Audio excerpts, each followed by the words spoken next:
November 10, 1945, Fort Hood, Texas. The sky above the central Texas plains has turned the color of old brass in the late afternoon light. A cold wind moves across the parade ground, the kind of wind that carries dust and a faint smell of engine oil and burned cordite, a smell that the men stationed here have long since stopped noticing, because it had simply become the smell of their world. The flag over the Tank Destroyer Center snaps against its pole with a sound like a rifle shot. One by one, the lights in the administrative buildings go dark. Papers are filed. Rosters are closed. Commands are quietly rescinded. And on this unremarkable Thursday afternoon, the most powerful dedicated anti-tank force in American history simply ceased to exist. Not in a blaze of glory. Not on a foreign battlefield surrounded by the wreckage of enemy armor. But here, in a Texas wind, between the signatures of bureaucrats and the quiet footsteps of men walking to their cars for the last time, the Tank Destroyer Center at Fort Hood, the heart, the brain, the sacred ground of an entire branch of the United States Army, was officially deactivated. What had once trained tens of thousands of soldiers, organized over 100 battalions, and deployed some of the most innovative armored fighting vehicles ever to roll across the earth, ended on that November day with administrative finality. No ceremony of consequence. No parade. No salute worthy of the magnitude of what was being folded away. The gun barrels were silent. The engines were cold. And the men who had spent the most devastating years of the 20th century behind those guns went home to lives that had been waiting, in suspension, for them to return. This is the story of what really happened to America's Tank Destroyer Battalions after the Second World War. It is a story about an institution born in fear, shaped by fire, vindicated in blood, and then erased by the cold logic of a peacetime army. It is a story about the gap between doctrine and reality, about what happens when the weapon you build is not quite the weapon the world turns out to need, yet somehow, in the fighting, proves more capable than its critics will ever admit. And it is a story about the men who came home from that war as something the Army no longer had a name for. Veterans of a branch that no longer existed. But to understand what happened after the war, we must first understand what happened before it. We must go back to the source. Back to the spring of 1940. When the world that professional soldiers believed they understood collapsed in 46 days. May 1940, France. The Wehrmacht's armored columns did not simply defeat the French army, they humiliated it. They moved at a speed that the doctrine of every Allied nation had not accounted for, that no war game had fully simulated, and that no general had been psychologically prepared to confront. The panzers came through the Ardennes, terrain that French strategists had considered impassable for heavy armor, and they emerged behind Allied lines like a knife through cloth, cutting communications, severing supply lines, and rendering static defensive positions instantly irrelevant. Within weeks, the British Expeditionary Force was trapped against the sea at Dunkirk. By late June, France had fallen. The world watched in silence, trying to understand what it had witnessed. In Washington, in the offices of the War Department, American military planners absorbed the news with something close to controlled terror. The United States was not yet in the war, but it was watching,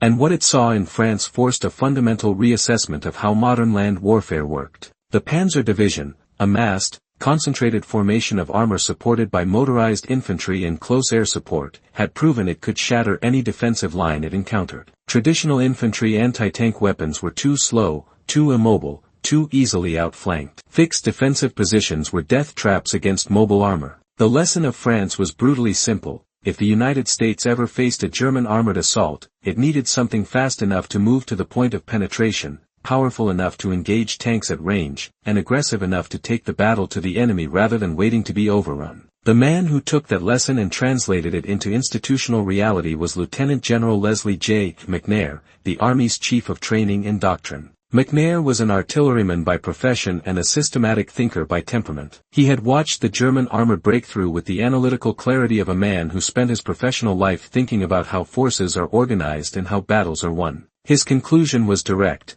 America needed a dedicated anti-tank force. Not infantry scattered along a front with towed guns that took too long to emplace. Not tanks themselves, which he believed should be reserved for offensive exploitation. But a new kind of unit entirely, mobile, concentrated, purpose-built to intercept and destroy enemy armor at the moment of breakthrough. In November 1941, less than a month before the attack on Pearl Harbor would draw the United States into the war, the Army activated the Tank Destroyer Force. At its core was a simple, almost elegant tactical premise: when German armor broke through American lines, as it inevitably would, Tank Destroyer Battalions positioned in reserve behind the infantry would move rapidly to the point of breakthrough, deploy in coordinated mass, and meet the panzers with a wall of armor-piercing fire. The attack would be blunted. The panzers would be destroyed. The line would hold. The motto of the new force was painted on vehicle hulls and stitched into the consciousness of every man who trained at Camp Hood, Texas, the sprawling installation built from nothing in the central Texas brush country specifically to house the new branch. 3 words. 3 imperatives. Seek, strike, destroy. It was a creed that embodied an entire philosophy of war. Not passivity, not waiting, not the static defense of prepared positions, but action, speed, aggression. The tank destroyer was not built to absorb punishment. It was built to deliver it. The men who trained beneath the Texas sun in the summer of 1942, learning to read terrain and anticipate enemy armor concentrations, learning to shoot fast and move faster, were being prepared for a very specific kind of battle, the battle that McNair was certain the United States would eventually have to fight. The vehicles they trained on reflected this philosophy in steel and horsepower. The earliest improvised weapons, the M3 gun motor carriage, a French 75mm howitzer mounted on an M3 half-track, were crude instruments of desperation, born of necessity before American industry had time to produce something better. These were the vehicles that the 601st Tank Destroyer Battalion would take into North Africa in 1942, carrying with them the full weight of an unproven doctrine and the hopes of the men who had designed it. By 1943, the primary weapon of the tank destroyer force had become the M10 Wolverine, the most important and most widely produced tank destroyer the United States would field. General Motors and Ford combined to build more than 6,400 of them. Built on the hull of the M4 Sherman tank, the M10 carried a long-barreled, high-velocity 76mm gun in an open-top pentagonal turret. It was heavier than its predecessor but faster than most German tanks it would encounter. Its crew of 5 operated in conditions of considerable vulnerability. The open turret offered no protection from artillery fragments or the rifle fire of enemy infantry, but it gave the commander a panoramic view of the battlefield that fully enclosed vehicles could not match. In the context of armored combat, where seeing the enemy first was often the margin between survival and destruction, that open top was not merely a weakness. It was, by design, a tactical advantage. In the spring of 1943, the doctrine would face its first real test. March 23,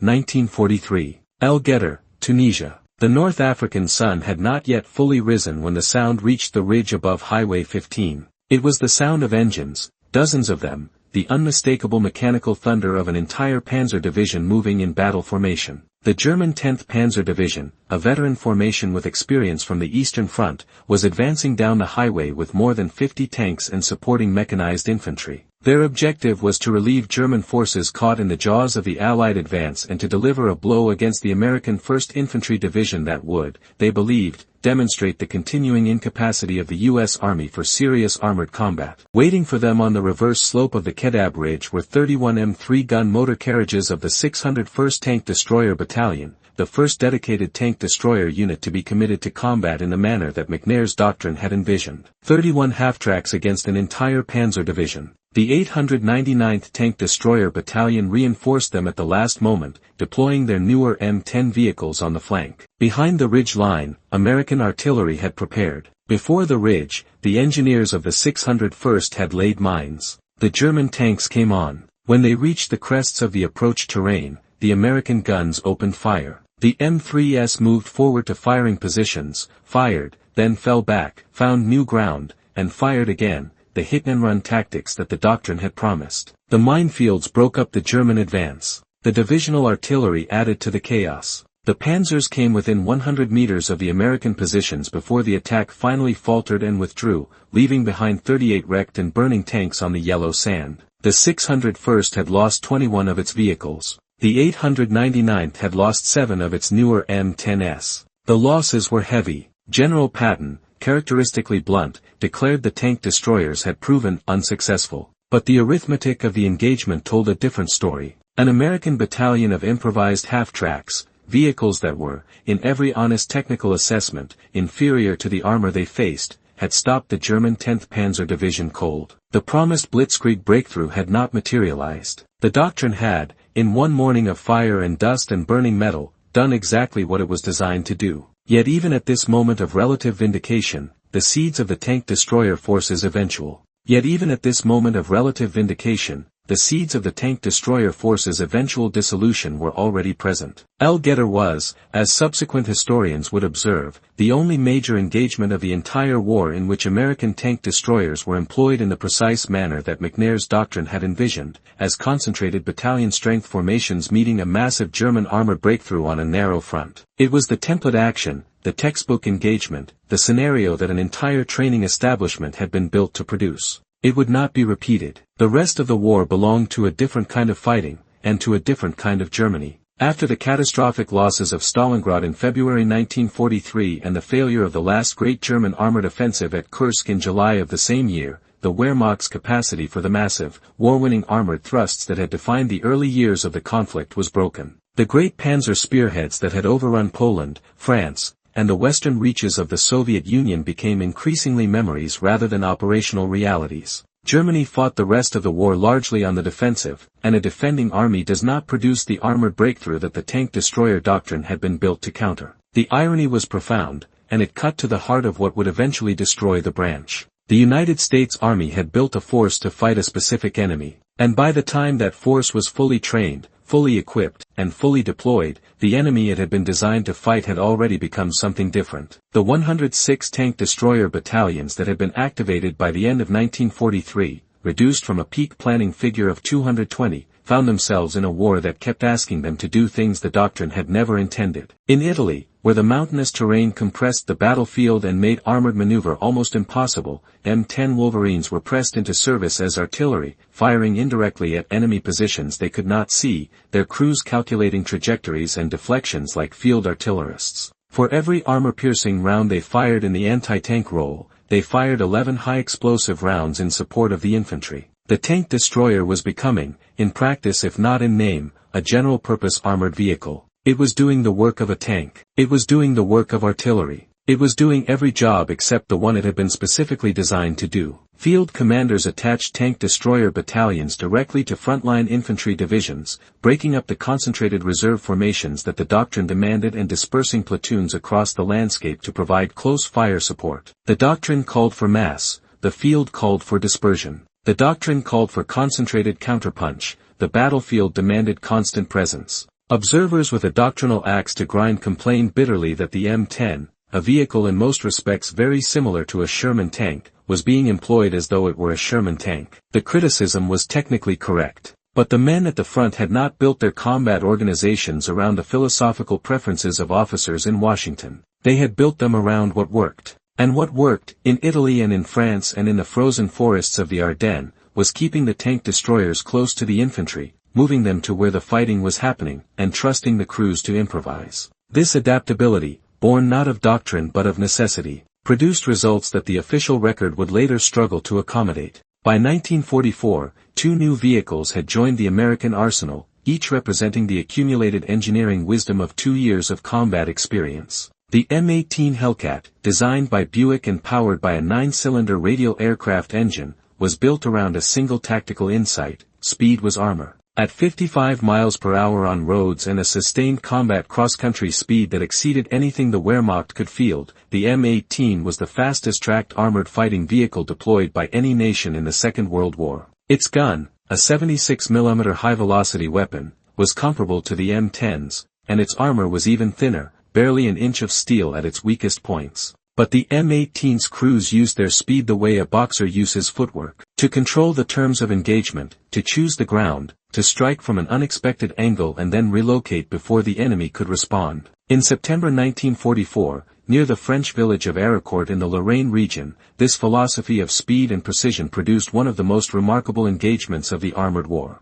A fog lay across the terrain as an entire battalion of Panthers from the German 113th Panzer Brigade advanced in the pre-dawn gray, confident in their numerical strength and their superior armor. 8 M18 Hellcats of the 704th Tank Destroyer Battalion were already in position, barely visible above a low ridge line, their turrets tracking the sound of approaching engines before the shapes of the Panthers materialized through the mist. The Americans fired first. They fired accurately. They relocated before the surviving Germans could identify their positions. In an action lasting less than an hour, those 8 Hellcats destroyed 19 Panther tanks and lost 3 of their own number. The ratio was extraordinary, and it said something important about the nature of armored combat that neither the doctrine writers nor the procurement bureaucrats had fully understood. In the final accounting, the outcome of tank versus tank engagements depended not primarily on which vehicle had thicker armor or a larger gun, but on who saw the enemy first, shot first, and moved first. The M18 would end the war with the best kill-to-loss ratio of any armored vehicle type in the United States Army, more than 2 enemy vehicles destroyed for every M18 lost. The lightest armored tank destroyer America fielded turned out to be its most efficient killer. It was the kind of paradox that made the post-war evaluators uncomfortable, because it resisted simple explanation and defied the conventional wisdom that had driven American armor development. The M36 Jackson, the most powerful American tank destroyer of the war, addressed the force's most persistent vulnerability, the inability to reliably kill German heavy tanks at combat range. Armed with a 90mm gun capable of destroying a Tiger or Panther at distances exceeding 2,000 meters, the M36 represented the full maturation of the tank destroyer concept. In December 1944, during the desperate defensive battles at St. Vith in the opening days of the German Ardennes offensive, M36 Jacksons of the 814th Tank Destroyer Battalion absorbed catastrophic losses, 50% of their vehicles destroyed, while conducting a fighting withdrawal that allowed American infantry to disengage and regroup. In those same days of fire and freezing cold, they destroyed 30 Panther tanks. December 16, 1944. The Ardennes, Belgium. At 4:30 in the morning, 3 German armies erupted from the fog-shrouded forests of the Ardennes in the largest German offensive operation on the Western Front since the fall of France. Operation Watch on the Rhine, the Battle of the Bulge to the Americans who would fight and die in it, was Hitler's last gamble, his final attempt to split the Allied armies, recapture the port of Antwerp, and force a negotiated peace that might spare Germany from unconditional surrender. 200,000 German soldiers, 600 tanks, and 1,000 artillery pieces drove into lines held by exhausted and understrength American divisions. In the opening hours, entire units were overrun. Communications collapsed. Supply depots fell to German infantry. The Western Front buckled. Into this chaos, the Tank Destroyer Battalions moved. The 705th Tank Destroyer Battalion, equipped with M18 Hellcats, reached the besieged town of Bastogne, where the 101st Airborne Division was preparing to make its legendary stand, just as the German encirclement was closing. Throughout the siege that followed, as German armor probed the Bastogne perimeter in daily attacks through December snow and frozen mud, the M18s of the 705th provided the anti-tank firepower that the lightly equipped paratroopers could not themselves generate. When a detached platoon of Hellcats attached to Team de Sobry in the village of Neuville encountered a far larger German armored force driving south toward Bastogne, they destroyed 30 German tanks in engagements that blunted the advance long enough for the 101st to consolidate its defense. The 705th Tank Destroyer Battalion lost 48 men in the Bastogne campaign, 30 of them in the immediate fighting around the town itself. When Patton's Third Army broke through to relieve the garrison on December 26, among those waiting were the M18 crews of the 705th, their vehicles scarred and smoke-stained, their gun barrels worn smooth from weeks of near-continuous firing. The Battle of the Bulge produced its own final accounting of the tank destroyer force's performance. Of the 119 tank destroyers lost in the entire Ardennes campaign, 86 were towed guns, the half-converted, less mobile, more vulnerable variant that the doctrinal debates of 1943 had produced as a compromise. The self-propelled battalions, the ones with the M10s and M18s and M36s that could move and shoot and relocate, claimed 306 enemy tanks destroyed. The mathematics were unambiguous. Speed and mobility in armored combat were not merely advantages, they were survival itself. By January 1945, the Army had reached the same conclusion. The decision was made to reconvert the remaining towed battalions back to self-propelled vehicles. It was a vindication of the mobile doctrine that had been gradually eroded by 4 years of improvisation and compromise. But the timing was cruelly ironic. The war in Europe had fewer than 5 months left to run. And even as that final validation arrived, the force that had earned it was already beginning to dissolve. The reason lay not in any failure of the men or their machines, the operational record was, by any honest measure, impressive. Active, self-propelled tank destroyer battalions had destroyed an average of 34 enemy tanks each over the course of the war, along with roughly half as many guns, pillboxes, and fortified positions. Some battalions, like the 601st, reported more than 100 enemy tanks destroyed. The overall kill-to-loss ratio for self-propelled tank destroyer battalions ranged between 2 and 3 to 1. These were the numbers of a force that had done its job, not perfectly, not always in the manner intended, but with effectiveness that its post-war critics would minimize and its veterans would spend decades trying to restore to the historical record. The force was killed not by failure but by success of a different kind, the success of the main battle tank as a concept. As the war progressed, the Sherman tank had been rearmed with its own 76mm gun. The new M26 Pershing, which began arriving in Europe in early 1945, mounted the same 90mm gun as the M36 Jackson.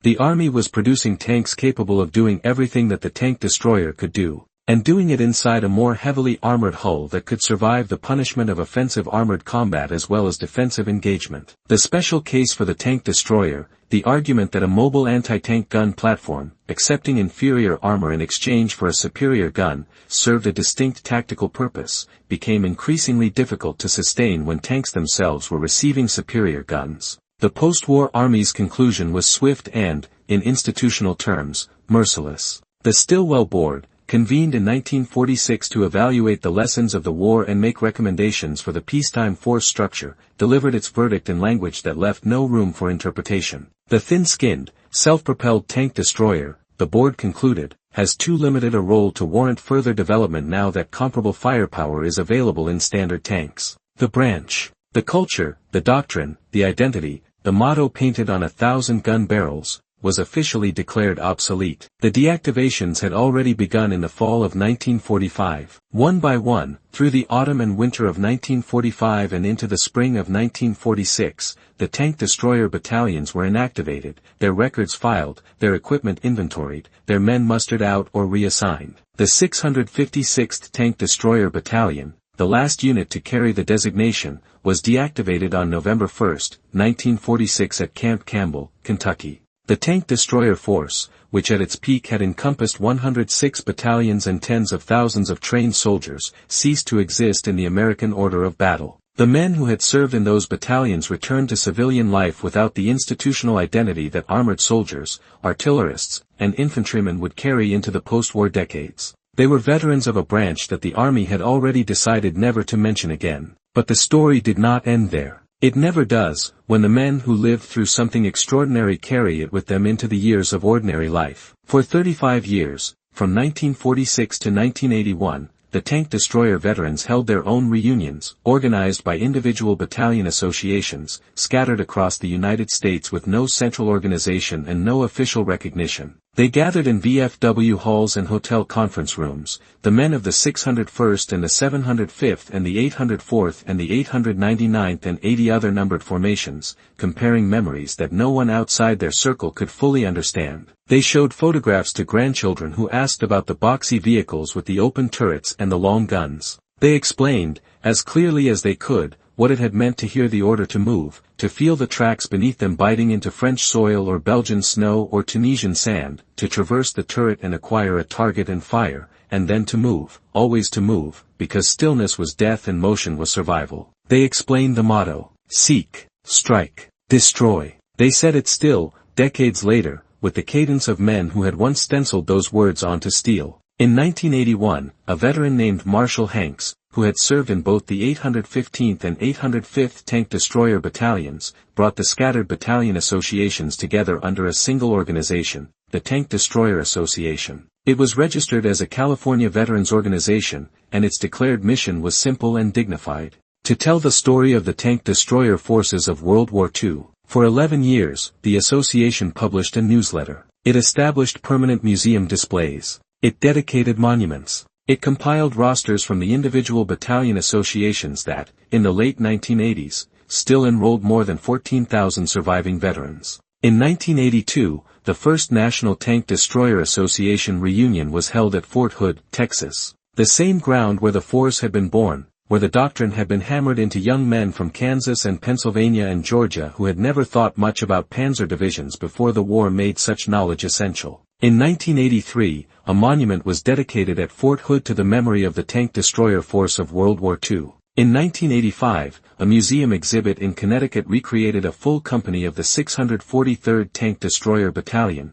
complete with operational vehicles. The M18 Hellcat, the fastest, the nimblest, the most efficient killer the force had produced, took its place behind museum glass as an object of historical fascination, a machine of exceptional capability born of exceptional circumstances, rendered obsolete not by defeat but by the relentless logic of military evolution. The third and final National TD Association reunion was held at Fort Knox, Kentucky, in October 1989. It was attended by veterans who were by then mostly in their late 60s and 70s, men who carried in their bodies the physical marks of the war and in their memories the weight of what they had seen and done. They walked through the Armor Memorial Park and stood before the monument that had been dedicated to their formation. They stood at the entrance to the Patton Museum of Cavalry and Armor, where an M10 Wolverine, open-topped, pentagonal-turreted, unmistakably American in its functional angularity, had been placed on permanent display. Some of them, it is recorded, reached out and touched the barrel of the 76mm gun,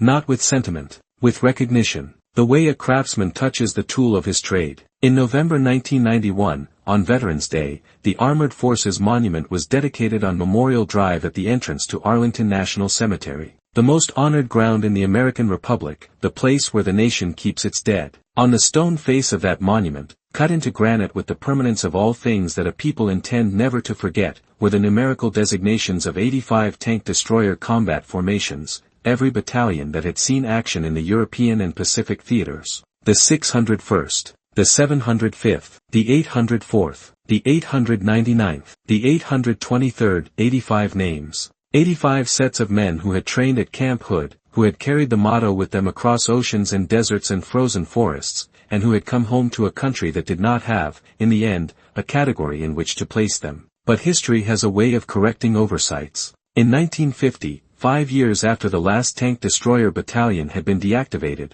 war came again to the peninsula of Korea. The North Korean Army crossed the 38th parallel with Soviet-supplied T-34/85 tanks. The same vehicle that had been the terror of the Eastern Front, the machine that had helped grind down the Wehrmacht in 1,000 engagements from Stalingrad to Berlin. The initial American response was catastrophic. The bazooka rockets carried by infantry units bounced off the T-34's sloped armor. The 75mm guns of surviving Sherman tanks struggled at close range. In the first weeks of the Korean War, American ground forces were very nearly pushed into the sea. And so the Army reached back. It reached back into storage depots and reserve inventories and pulled out the M36 Jackson, the same 90mm gun motor carriage that had killed Panthers in the Ardennes, that had broken open the Siegfried Line, that the Stilwell Board had judged obsolete and unnecessary. The M36s were rushed to Korea, where they performed precisely as they had in Europe. Their 90mm guns destroyed T-34s with authority at ranges that no other American weapon could match.